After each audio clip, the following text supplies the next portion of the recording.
Olá, esse é o Falatório FB do Fonseca Brasil Advogados, um podcast sobre direito, advocacia e anexos. Siga nosso perfil em sua plataforma preferida e acompanhe todos os episódios. Olá, tá começando mais um episódio do Falatório FB. Hoje comigo, Eduardo Brasil, Gustavo Fonseca e Adelvão Olivério. Avante. Vamos lá. Avante. O episódio de hoje começa com um decreto, um enunciado prescritivo do Distrito Federal, um decreto expedido pelo governador Arruda da época, decreto 28.314, em que no seu artigo 2º diz o seguinte: fica proibido a partir desta data o uso do gerúndio para desculpa de ineficiência, e ineficiência em letras garrafais. O que acontece, pessoal, hoje a gente vai discutir sobre advogando, sobre essa enrolação que o advogado às vezes faz. Essa situação de estou fazendo, estou protocolando, estou verificando. Estamos aguardando. E aí as coisas não acontecem para o cliente. O cliente que está lá preocupado, e o cliente não quer saber de direito, quer saber da situação dele. Não quer saber de peça, ele quer saber do direito sendo oportunamente defendido. E aí? E você? Como você se porta? Posso só fazer uma justiça aqui? Que na verdade, assim, muitas vezes quando o advogado fala estou resolvendo, estou olhando, estou analisando, é porque provavelmente ao retornar do fórum, o servidor falou assim, não, tá na fila. Tá na fila, vai ser analisado. Então ele tá tentando traduzir isso para alguma coisa que o cliente vai entender. Está na juntada. Exatamente. É um tema muito relevante, muito sério, até porque eu tô na frente do mestre do gerúndio aqui. Nosso amigo Josimei. Estamos fazendo, como bom paulista. Não, mas aí eu trago toda a carga cultural de São Paulo. Mas estávamos chegando aqui para a gravação desse episódio e colocamos no nosso grupo do WhatsApp. Cadê você, Jean? Chegando. Exatamente. Isso, brincadeiras à parte, prometer algo para o cliente e não realizar no prazo determinado, eu acho que é o primeiro grande ponto. O advogado tem a mania, o costume, alguns, de prometer algo em curto... A tradição em curto espaço de tempo. Às vezes, a grande maioria das vezes, ele sabe que não vai realizar e prefere mentir ou omitir para o cliente. Eu acho que a primeira lição do advogando de hoje é: prometa o prazo que você vai cumprir. Se eu vou cumprir em 3 dias, cumpre em 3 dias. Se você vai cumprir em 5 dias, cumpre em 5 dias. É evidente que sempre queremos cumprir em 24 horas. Mas eu acho que isso é fundamental, essa transparência para o cliente no advogando de hoje, né, claro. Adelvan? Uma das grandes premissas que o advogado tem que ter é não prometer aquilo que ele não pode cumprir, né?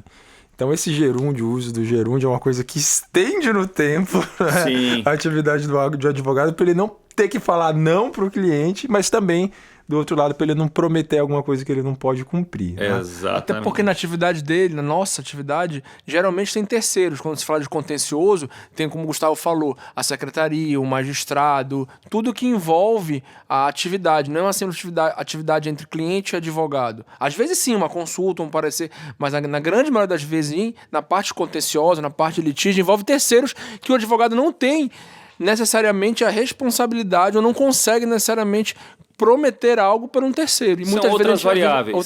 São outras variáveis. Mas o ponto é o seguinte: antigamente, 20, 30 anos, o cliente tinha essa figura, não vou dizer demais isso, mas não duvidava, não checava. Antes do Google. Exatamente. E depois do Google, tudo passa a ser checado. A gente está no momento do double check, do fact check. Então o cliente, ele tem contato com ferramentas, tem contato com PJE, contato com Tucujures. Aqui em Belém, PJE. PJE depende da região, o E, o E, o O ou o O. Mas o próprio ESAGE, quem é de São Paulo, quem é do Ceará, que utiliza esse mesmo sistema, que é melhor que todos os demais países, não, brincadeira.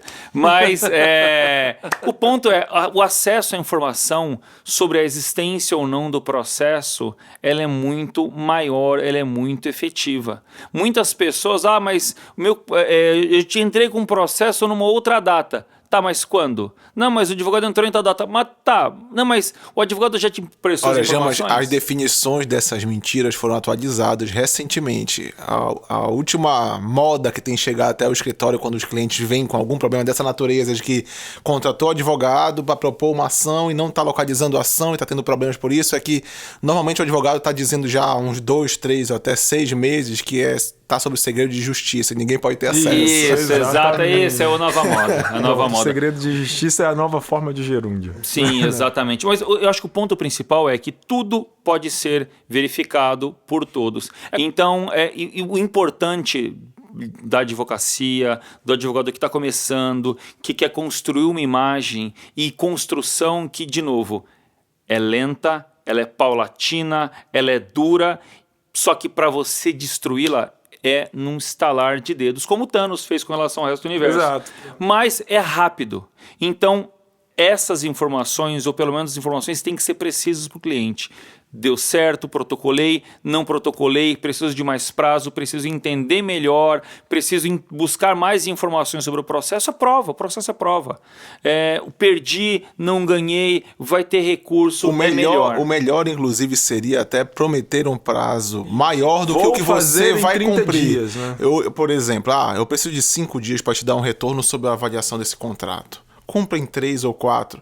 Isso quem comentava muito comigo, tem um amigo e cliente aí que ele falava de trabalhar no comércio, ele falava o seguinte, que sempre que ele estava fazendo uma venda para alguém, o preço já estava propositalmente majorado levemente para cima para chegar ao final do fechamento da compra. Nós verificamos aqui que esse item está com um desconto e você tem mais esses R$5 aqui de desconto, então nós estamos já... Não é mais os R$50, é 45 desconto apenas. De ofício. Que chegava ainda uma sensação ainda mais... De bem-estar. De bem-estar para o cliente. Então, assim, prometa 5, cumpra em 3 ou 4 e que deve ficar lá tudo bem. Faça como os veículos fazem. Deixa uma reserva, uma margem de segurança para você poder agir, e a questão é absoluta transparência, porque hoje nada passa desapercebido. Mas aí dentro do advogando, volta o que a gente já discutiu em outros programas anteriores. O advogado às vezes promete algo que às vezes não sabe que não vai cumprir, mas às vezes que ele não tem, que ele acha que vai cumprir e não consegue cumprir, porque ele não está organizado, não tem os controles, não tem o time sheet dele. Então tem duas vertentes do advogando. O advogado que já sabe que não vai cumprir, mesmo assim promete algo, que é o pior, é o máximo do amadorismo, e aquele outro que acha que vai cumprir e, por não estar organizado adequadamente, também não cumpre. Nos dois casos, o advogando, né, mestre advogando aqui do meu lado, é problemático para o cliente, é problemático para as relações, e isso eu acho que é um passo para mostrar se você é profissional ou se você não é profissional de fato. Eu acho que isso que diferencia, é um dos diferenciais do advogado no dia de hoje. Sem contar naquele que sabe que não pode prometer, promete, recebe e fica torcendo para uma alteração legislativa acontecer para ele poder cumprir. Aí já virou estelionatário, que nós conhecemos alguns, que é melhor não citar nomes. Exatamente. E isso gera, inclusive, para quem não é da área especificamente, mas esse tipo de ato, ele gera reprimenda administrativa para o próprio advogado. A OAB, ciente disso, sabendo desse tipo de prejuízo, que veja, a advocacia, tal qual a medicina, não é uma obrigação de resultado, é uma obrigação de meio, em que a pessoa tem que se dar na sua integralidade, tem que exercer as melhores técnicas, mas não é obrigado a prometer, e nem pode prometer um resultado, mas ele vai com juízo de previsibilidade. O resultado favorável, ele é previsível. E essa previsibilidade é geralmente, e a gente recomenda, que ela seja feita observando 4 pontos distintos. O ponto principal é, aconteceu alguma coisa, o seu cliente vem e te conta uma história. Você vai fazer uma triagem mental para tentar identificar em qual categoria do direito ela se encontra, para você tentar diminuir a sua busca. Ok. Se for uma questão pública, você precisa ver qual que é além da lei, além da interpretação dos dispositivos que você entende por violados. O que a jurisprudência administrativa diz? O que o fisco entende? Ok, não tem administrativa, tem a judicial. O que o judiciário entende sobre esse ponto específico? E aí, chega na parte final, as provas. Quais as provas que você tem na mão? Às vezes você pode ter em tese uma violação de direito, às vezes você pode ter uma interpretação do judiciário favorável aos interesses do seu cliente, só que você não tem prova. Você não tem o que te justificaria, o que daria, o que moveria o magistrado a lhe dar o que você pede. E essa análise fria, dura e detalhada tem que ser feita de forma responsável pelo advogado. Fazendo até uma defesa da classe, obviamente somos todos advogados aqui, enfim, a exceção só confirma a regra mais uma vez, existem maus profissionais em todas as áreas, enfim. Mas isso, o que eu quero dizer aqui, que o abuso do gerúndio não acontece só entre os advogados, acontece entre todos os outros profissionais. Eu acho que é uma característica que está muito correlata, primeiro, ao excesso de responsabilidade, muitas vezes, ao excesso de trabalho, e não necessariamente está vinculado à advocacia. Só para fazer a ressalva aqui, para não dizermos que os advogados são o gerúndio personificado. Quando né? você liga para questionar uma conta de energia, uma conta de cartão de crédito, a atendente fala, vamos estar verificando e nos próximos dias e damos o retorno. A direção fica lá no mudo, mas pode me chamar, que eu estarei então que o grande culpado é o operador do call center. Exato. É o operador do porque, com todo respeito a isso, eles levam o gerúndio à máxima potência. Muito sério. É muito máxima sério. potência. Isso aí é indiscutível. Está verificando. Inclusive, o gerúndio em excesso dele gera trabalho pra gente, advogado, né? Exato. Alguns entram na justiça quanto as empresas que trabalham nessa seara. Exatamente. Né? O que significa o gerúndio do ponto de vista técnico? Eu não sei. Um ex-sócio meu me falou, Eduardo, tem um português sofrível, então eu não sei nem o que é gerúndio. Me explica, Delvan.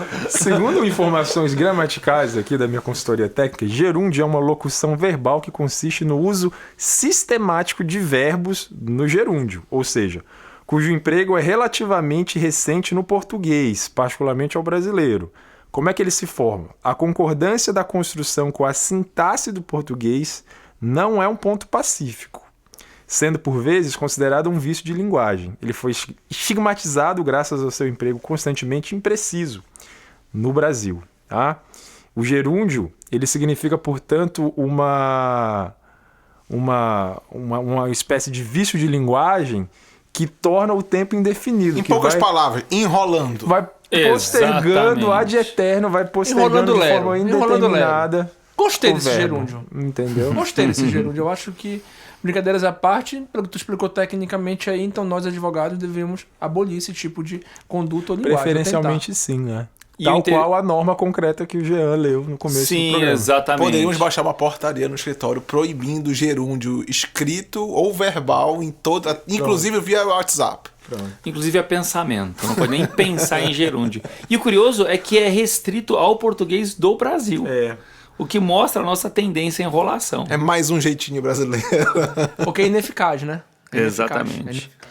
Diante dessas ponderações, diante dessas críticas, diante da identificação desses problemas, a gente está pensando aqui, então, em algumas formas de dentro da nossa área, dentro da advocacia, ou talvez em outras áreas, tentar equacionar isso. Que seria através de uma prestação de serviço mais efetiva, mais organizada, mais precisa, mais clara para o cliente com relação a prazos. Isso documentaria uma prestação de serviço mais efetiva, menos enrolação e mais clara. E vejam, isso é uma coisa, inclusive, eu já vi algumas ponderações sobre comparativos, inclusive de prestação de serviço de fast food, entre americanos e brasileiros, em que o brasileiro tende a ser mais enrolado, mais demorado. Isso inclusive no Rock in Rio, o último que teve, em que uma filial americana vendia um hambúrguer a cada 35 segundos, o brasileiro do lado vendia o mesmo hambúrguer similar, em 1 minuto e 50. Isso é quase uma cultura nacional, né? Da enrolação, talvez, mas o ponto é o seguinte, o que marca não é a quantidade maior de pessoas, são os atos mais organizados e mais processos internos de organização. Exatamente. E eu acho que a gente pode aprender alguma coisa de bom com os outros e ensinar, mas assim, o ponto é ter os ritos internos organizados, para não deixar a coisa muito intuitiva e a modo de eu vou fazer o trabalho porque eu vou sentir a influência, a inspiração e vou fazer. Não, é técnica. O ponto é, o estudo é técnica, o trabalho é técnica, andar de bicicleta é técnica, tudo é técnica, cozinhar é técnica. Absolutamente tudo. Tudo, absolutamente. Tecnicista. Exato. Tecnicista. E acho que a nossa ponderação é para isso. É para que na sua atividade, qualquer que seja, tenta dimensionar formas mais efetivas, buscar formas mais concatenadas para fazer isso. E evitar voltando... o uso do gerúndio. E voltando Isso. até a discussão original, vocês acreditam realmente que o gerúndio ele está para a advocacia, como por exemplo a mesóclise está para o Temer?